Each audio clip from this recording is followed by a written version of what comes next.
Hello, Stubagful. Hello, Verdana. Thank you for being on. And it is Stubagful, right? I pronounced it correctly? Yes, stew bag full, as in two bags full. Yes, two bags full, two worlds collide, and we're going to talk about Doctor Who.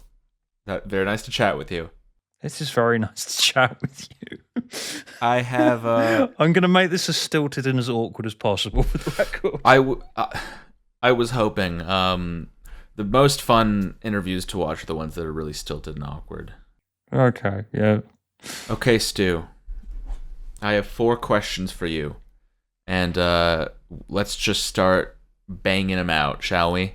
Okay, I will answer them one by one. All right. Typically, And that is how questions and answers work. ideally, yes, that is how they work. Okay, I will probably trip over my words because speaking off the top of my head is not my strong suit. No worries whatsoever. I'm also not good at talking. So, question one: what did you think of this most recent era?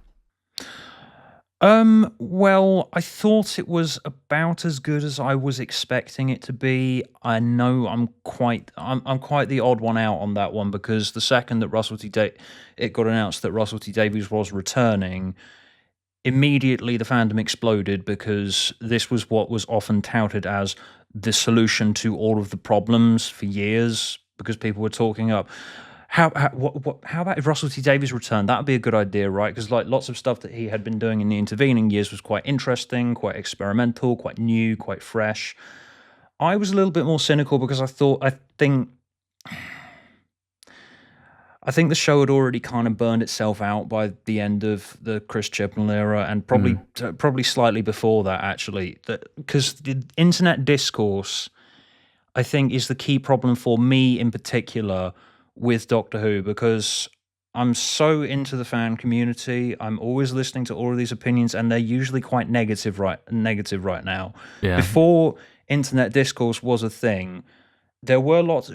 People forget this, but back during the original Russell era, there was internet discourse, and it was quite negative about it, particularly when Dalek fatigue set in around the time of Daleks Take Manhattan. A lot of the conversations on forums in the mid to late 2000s were, has it reached its peak? Is it about to burn out? I'm getting quite bored with it. Season 3 had a really rocky reception back in the day, but now everyone's online.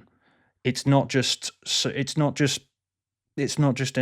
that tiny isolated group of lonely kids online talking shit on forums anymore. Everybody is talking shit everywhere. So the reception of Doctor Who and people thinking it's kind of run out of steam now, it's much more obvious, and this opinion is much more widespread than it used to be. So I think the reception to this era was pretty much inevitable at this stage. Mm. Do you think that the negativity surrounding the season will clear up and people will kind of warm up to it in time the way they did with Series 3? As opposed to the negativity surrounding it remaining in perpetuity?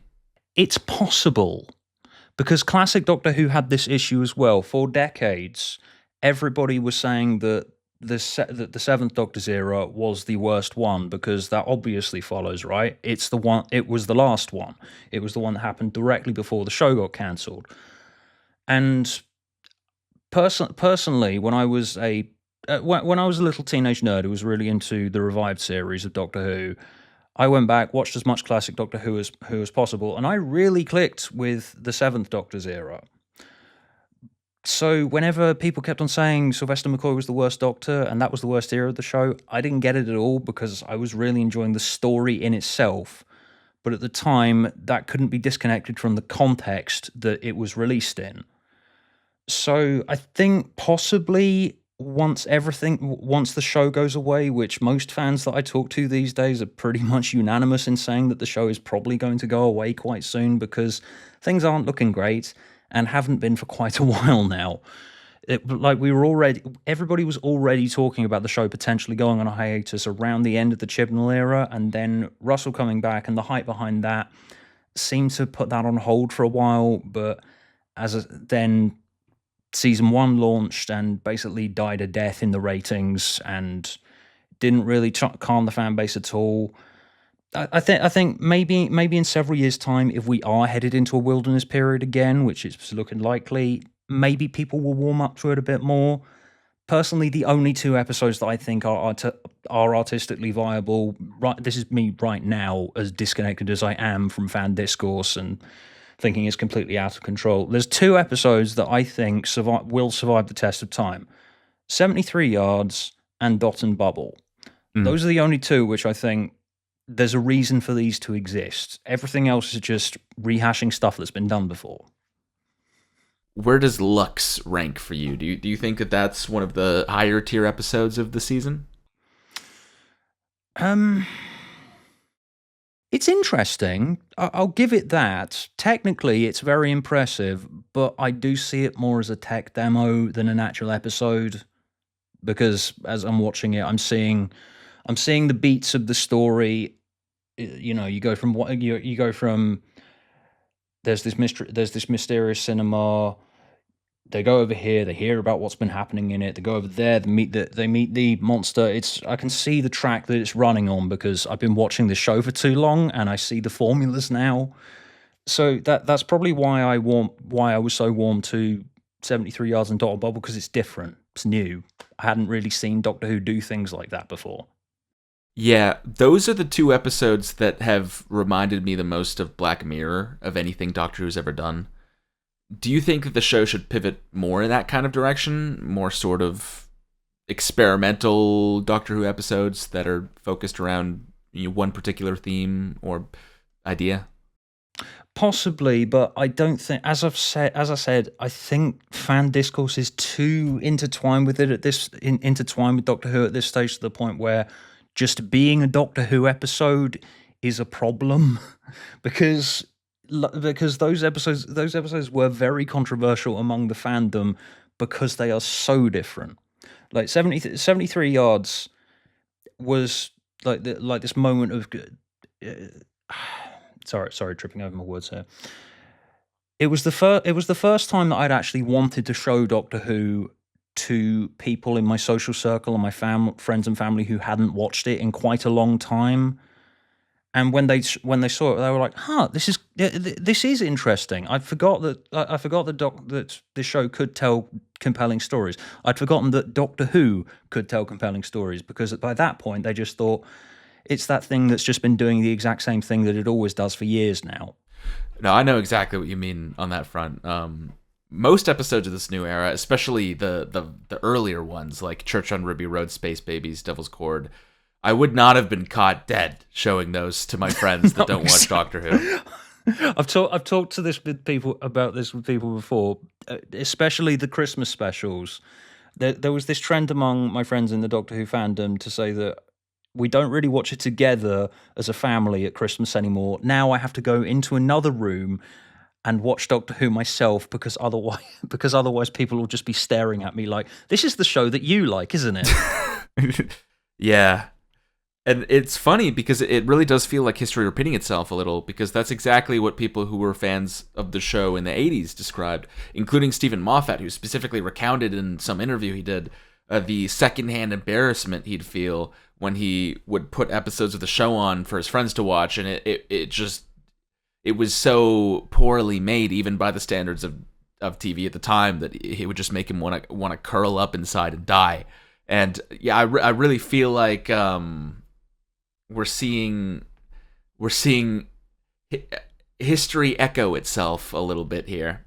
That's what I was saying. Being Doctor Who is an inhibitor. It's what word am I looking for here? It is where it used to be an asset. It's now a handicap.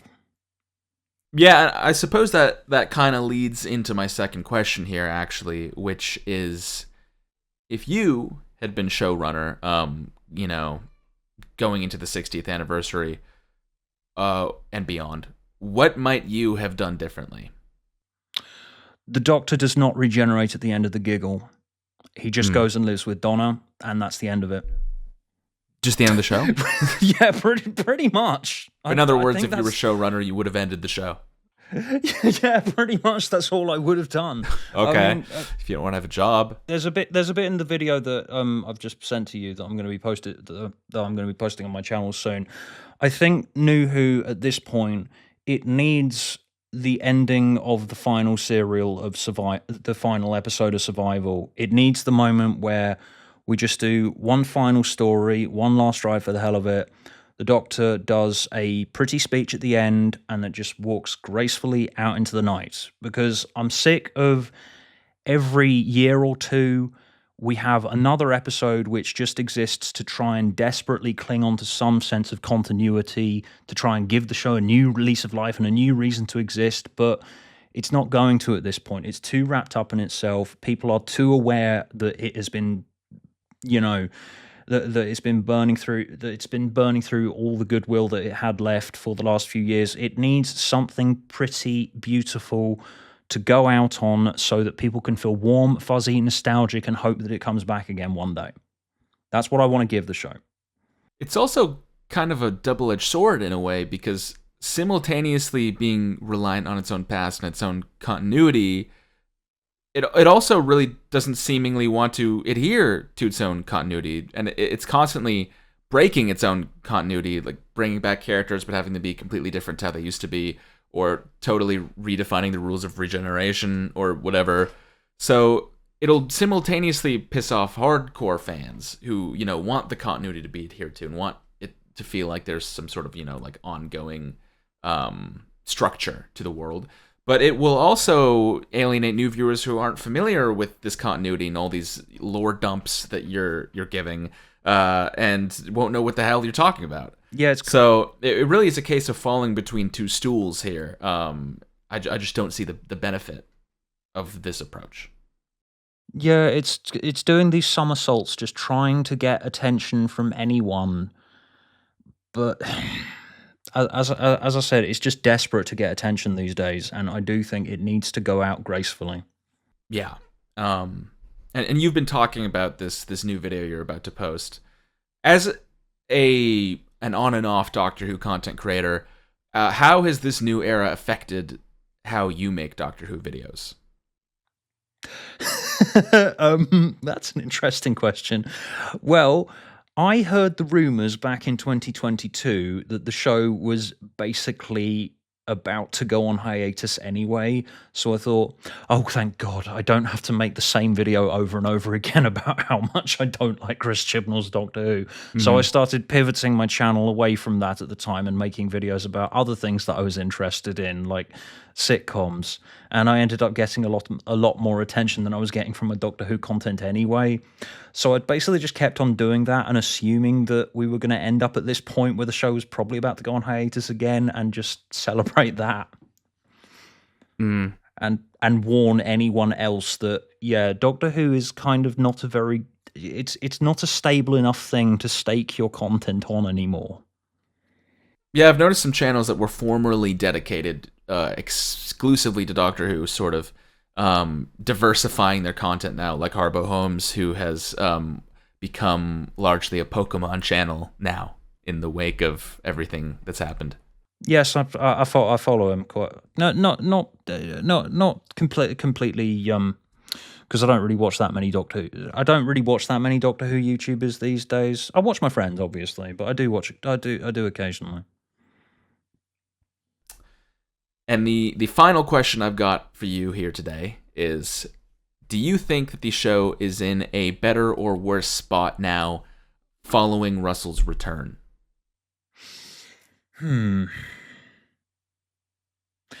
As I said, I think it was inevitable.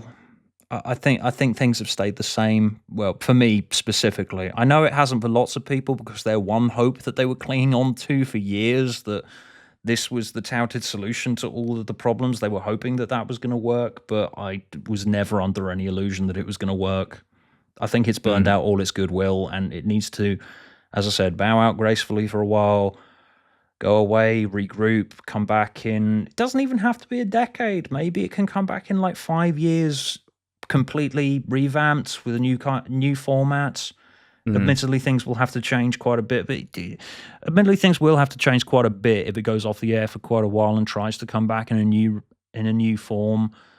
Just this one really doesn't work for the current streaming environment, I don't think. And as I said, Yeah, no, I agree. all the bad will. I think this was inevitable from about 20. I think this was inevitable from 2019. I'd say it goes back to there. Yeah. And as for whatever new format it adopts when it comes back, do you think it should be more episodic, like it was in the classic run, or do you think it should pursue something more serialized, like most streaming shows of today, which tend to have more of an overarching story, or groups of arcs within a season? Yeah, I think that's not what I want personally, and that's the weird thing with quite a lot of Doctor Who fans that I've talked to. That isn't specifically what they want either. That they don't really want a big one season telling one long story. I don't know if you're familiar with Council of Geeks, so I've watched them quite a lot. I watch them every now and then. Yeah, they're not a big fan of it either, and lots of the people that I talk to would prefer like a short trips anthology type format, like with Black Mirror, because Doctor Who is quite well suited to these little bite-sized stories that begin and within about 45 minutes. Yeah. It's a tough one. I think maybe Doctor Who without the Doctor would probably be the best format for it, because the 2 episodes that I've really loved this time round haven't had the Doctor in it. And whenever I try and write Doctor Who fan fiction these days, it's a Doctor Light episode. Yeah, maybe those should be more of a mainstay. They should be more common. Yeah. Also, the War Between the Land and the Sea, while it fell off really hard towards the end, I quite liked it for the first couple of episodes, and I was thinking, you know what, maybe spin-offs about various characters within this universe would probably be a better prospect, because I've seen the Doctor and a companion run around a base and fight some aliens. I've seen it thousands of times already. There's other stories that we could be telling, and 73 Yards and Dot and Bubble are that. That's why I like them so much. Are you aware that War Between the Land and the Sea was originally supposed to have a far darker ending? I wasn't aware of that. What was the ending going to be? Yeah, I believe, and someone in the comments can correct me if I'm wrong on this, but I believe that the original ending apparently was supposed to be way darker, and it was going to have Salt die along with the rest of her species, leaving Barclay alone, and he would have been, much more of a broken man at the end, and we would have seen him solemnly, on the beach by himself, and it would have been him who saw the Litterer running along the beach, and instead of Kate, it would have been him who pulled the gun on him. Oh, I can totally picture that. So yeah, tonally that would fit a lot better than the fish people eat everyone's dogs. It's not perfect, but maybe it's an improvement. What the hell was that? But yeah, I think that's I think other stories in this universe are a better prospect than the Doctor and a companion fight off a snot monster again. Well, I think it might also be interesting to experiment with, like, a larger TARDIS crew. Like, so you could have the Doctor in it, and a lot of people are against this idea, but you could have, like, 3 or 4 different characters. Something a bit more like Star Trek, where there's a crew, and the characters have different dynamics with each other, and each of them have a distinct role and personality, and they might all take slightly different approaches to a certain situation. There have been TARDIS crews in the past, but it's never really felt like a crew, if that makes sense, like something like Star Trek. It doesn't usually feel crew-driven, it feels more Doctor-driven, even when there's a lot of companions around. And it might be interesting to experiment with something like that. Yeah, that's a point. The family were the fam. If we'd spent more time with the fam, then maybe I could have got on board with that. Well, a lot of people say that a show has to be serialized to be successful nowadays, but I don't know if I agree with that. There are definitely cases of episodic shows like Black Mirror, or even older shows that are kind of resurging in popularity now, like medical shows like House, which they might have some overarching stories, but generally it's very episodic, and you can just watch one self-contained episode, which will have its own a self-contained story. And you're making a video about Buffy the Vampire Slayer, which was obviously a big inspiration for the 2005 reboot. But that show is large. Again, there are some serialized elements, but that one is largely episodic as well. And I think the resurgence and the popularity of a lot of these older shows shows that there's still an appetite for those kinds of television that aren't, they don't go all in on some sort of overarching serialized story. That they're still each episode is still kind of doing its own thing. I think a lot of people are nostalgic for that. The interesting thing about Buffy, from this is spoilers for my upcoming video, it kind of navigates that divide between episodic and serialized quite well, I think. One season is going to tell one long story about one thing. Like season 5 is about Buffy battling Glory. Season 6 is about Buffy battling her depression. Season 3 is mostly this sort of interconnected character drama between Faith the Mayor and Buffy and Angel. It navigates that divide quite well, I think, and that's probably why it's stayed relevant within the streaming landscape. And I think the success of a show like Black Mirror, which is 100% episodic, shows clearly that a show doesn't have to be serialized to be popular. Yeah, it doesn't have to be, yeah. So long as the Doctor isn't in it. Yes. Franchise, or what if he's in it just a wee little bit? This franchise needs to move away from the Doctor. Well, yeah, or keep him as this mysterious, elusive figure. Not jumping about the screen and going, "Wow, look at this alien singing contest in space! Isn't that fun?" Yeah, and I that's all the questions I had for you. So I suppose we can wrap it up there. I think we covered a lot of ground in a very short amount of time. It was a very compact conversation. So thank you so much for coming on. Thank you, Verdana, for having the interesting conversation. As I said, making it as stilted as possible. Can I stop recording and send you the file now? You may. Okay, I'll do that. And to everyone watching, thank you for tuning in. I'm going to put the video here for you to click on if you haven't watched it yet. And if you have watched it, you could maybe even rewatch it if you're feeling crazy. Up to you. Have a good day.